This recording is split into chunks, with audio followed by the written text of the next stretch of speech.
Hello, I'm Amanda Bridgette, and I am from Poca, West Virginia.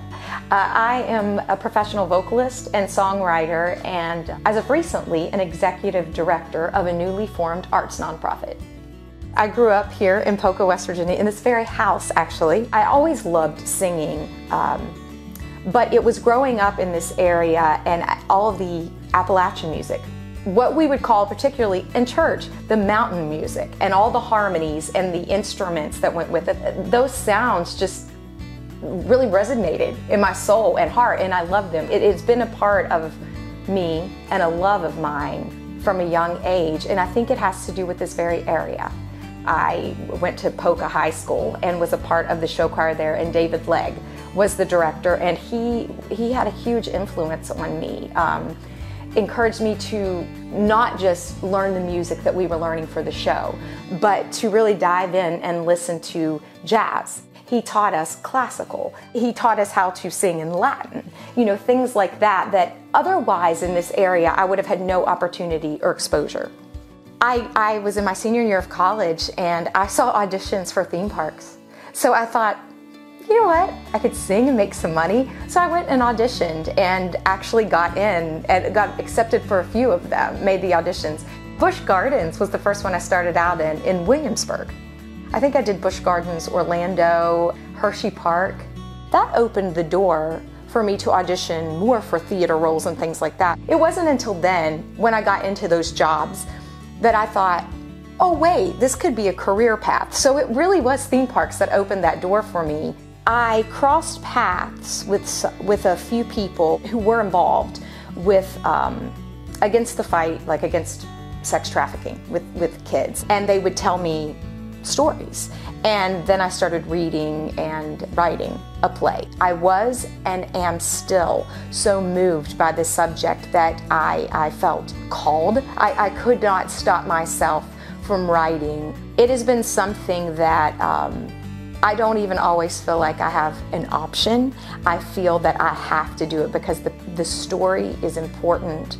The stories of those who don't have voices. We are actually still in the process of working it. We have used certain pieces over the last 4 or 5 years for different organizations that bring awareness.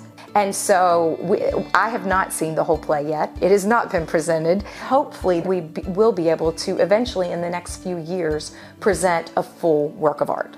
A big part of my focus now is on education. And I'm part of a nonprofit now. I'm running a nonprofit as the executive director. So that has kind of shifted my focus as well, so I don't have as much time always to spend on my own personal art, but more how do I become part of the community and help build opportunities for arts education.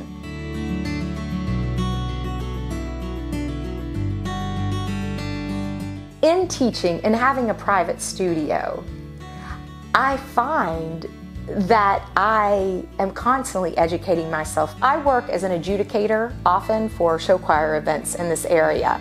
Winfield High School has a program called General Admission, and they had never had a unisex choir. So they approached me, would you be willing to, come and give vocal direction?